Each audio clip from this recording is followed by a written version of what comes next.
Assalamualaikum warahmatullahi wabarakatuh. Halo teman-teman, nama saya Reza Misati Putra dari SMA Negeri 2 Semarang, kelas 12 IPA 1 absen 27. Kali ini kita akan membahas bareng-bareng nih materi biologi kelas 12, tepatnya itu gametogenesis, atau mungkin nanti kita akan bahas lebih lanjut mengenai spermatogenesis. Nah, mari kita mulai. Yuk bahas bareng. Mari kita mulai ya. Apa itu spermatogenesis? Yuk bahas bareng. Nah, sebelum kita masuk ke spermatogenesis ini, kita tuh perlu tahu apa itu gametogenesis. Karena kan memang spermatogenesis ini merupakan bagian dari gametogenesis. Nah, gametogenesis ini kalau terjadi pada manusia itu dibagi menjadi dua, ada oogenesis dan spermatogenesis. Oogenesis itu terjadi pada perempuan dan spermatogenesis itu terjadi pada laki-laki. Nah, apa sih arti dari gametogenesis ini? Nah, gametogenesis ini merupakan proses pembentukan gamet atau sel kelamin yang terjadi pada makhluk hidup. Gametogenesis pada hewan sama dengan gametogenesis pada manusia, di mana gametogenesis pada manusia ini bagi dua tadi, yaitu oogenesis dan spermatogenesis. Nah, apa sih tujuan dari gametogenesis ini? Nah, gametogenesis ini bertujuan untuk pembentukan gamet, yaitu gamet jantan sperma, dan gamet betina, yaitu ovum, di mana gamet ini akan digunakan untuk melakukan fertilisasi pada perkembangbiakan secara kawin atau secara generatif. Nah, dua gamet yang berbeda jenis ini akan bergabung satu sama lain dan akan membentuk sebuah zigot. Nah, kemudian kita akan lanjut ke spermatogenesis. Nah, di spermatogenesis itu ada banyak hal-hal yang akan kita bahas. Yang pertama, apa itu spermatogenesis? Yang kedua, kapan sih terjadinya spermatogenesis ini? Yang ketiga, itu mengapa spermatogenesis itu terjadi? Yang keempat, bagaimana proses spermatogenesis itu terjadi? Yang kelima, itu ada hal-hal apa saja yang perlu kita ingat dalam proses spermatogenesis ini. Yang kelima, kesimpulan dari apa yang kita bahas tadi, yaitu mengenai spermatogenesis. Nah, kemudian kita akan lanjut ke apa itu spermatogenesis atau pengertian dari spermatogenesis. Seperti yang kalian lihat di gambar, spermatogenesis itu merupakan pembentukan gamet atau sel kelamin yang terjadi pada pria.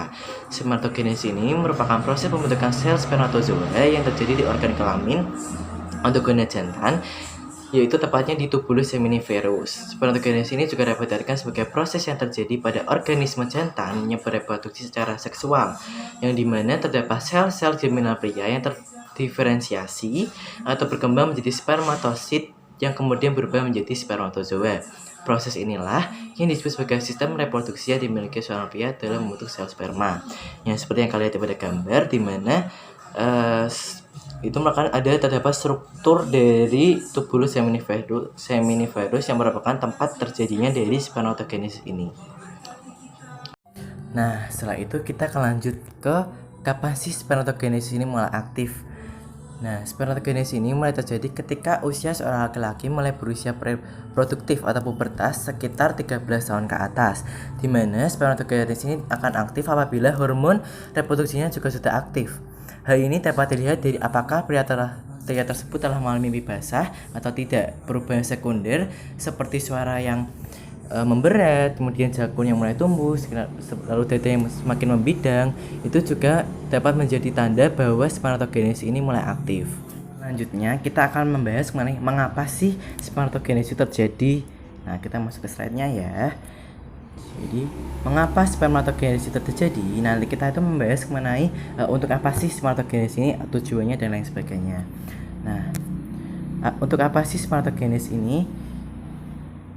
Nah, spermatogenesis ini mencakup pematangan sel epitel germinal melalui proses pembelahan dan diferensiasi sel yang bertujuan untuk membentuk sperma fungsional. Pematangan sel terjadi di tubulus seminiferus yang kemudian disimpan di epididymis. Dinding tubulus seminiferus tersusun dari jaringan ikat dan jaringan epitelium germinal atau jaringan epitelium benih yang berfungsi pada saat spermatogenesis. Seperti yang kalian lihat pada gambar, terlihat bahwa terdapat jaringan epitelium germinal yang digunakan untuk spermatogenesis ini. Itu bagian yang ditunjuk ini ya guys, warna merah itu ya. Kita akan membahas mengenai bagaimana proses spermatogenesis itu terjadi. Nah, atau kita akan membahas tahap-tahap dari spermatogenesis ini terjadi.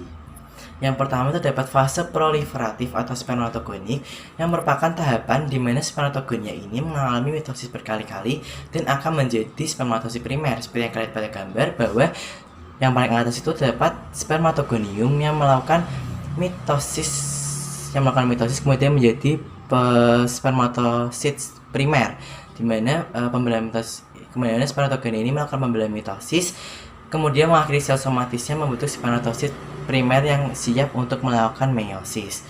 Kemudian yang kedua terdapat fase meiotik atau spermatositogenesis.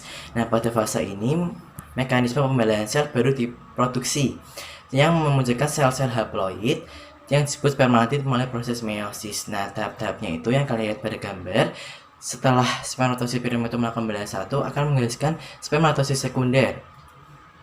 Nah, kemudian tiap-tiap spermatosit sekunder ini akan melakukan pembelahan meiosis kedua dan menghasilkan dua sel spermatid yang bersifat haploid atau bersifat N seperti yang kita lihat pada gambar ini.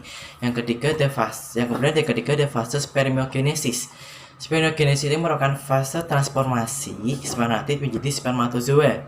Nah, seperti yang kita lihat pada gambar, spermatid itu akan berdiferensiasi menjadi sperma yang telah matang, 4 sel fungsional sperma yang akan siap untuk melakukan pembuahan atau fertilisasi atau membuai ovum.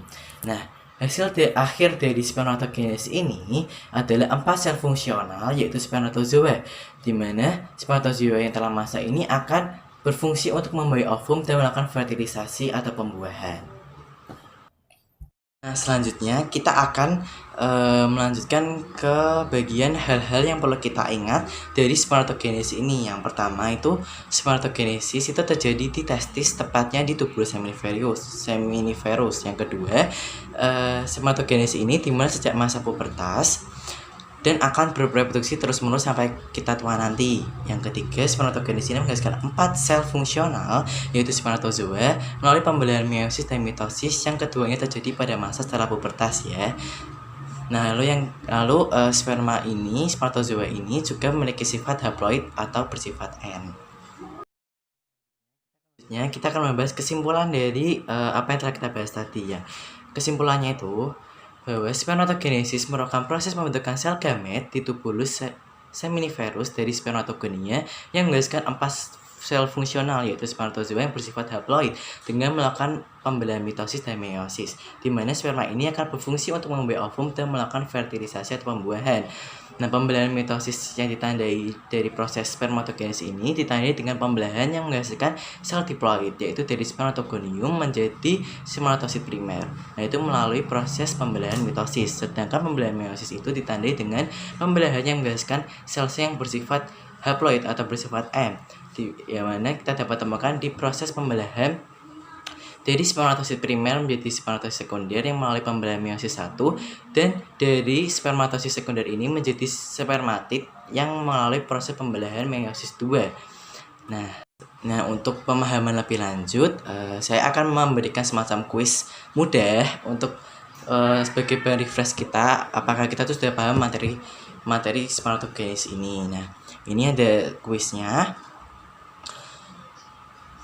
Ya, itu lengkapilah proses yang terjadi pada nomor 1 sampai dengan 4 dan tuliskan nama bagian dan susunannya kromosomnya diploid atau haploid pada huruf A sampai huruf F. Nah, ini bisa dijawab apabila kalian sudah tahu jawabannya, bisa dijawab di kolom komentar ya. Nah, apabila kalian merasa video ini sangat bermanfaat bagi kalian bisa like, komen, dan share video ini ke teman-teman kalian agar ilmu ini semakin luas dan semakin banyak teman-teman kalian memahami mengenai materi spermatogenesis ini. Jangan lupa subscribe dan nyalakan lonceng notifikasinya di channel ini. Untuk nantikan video-video selanjutnya dari kelas kami atau dari saya sendiri. Nah, terima kasih. Apabila terdapat kesalahan, mohon maaf. Wassalamualaikum warahmatullahi wabarakatuh. Sampai bertemu di video selanjutnya.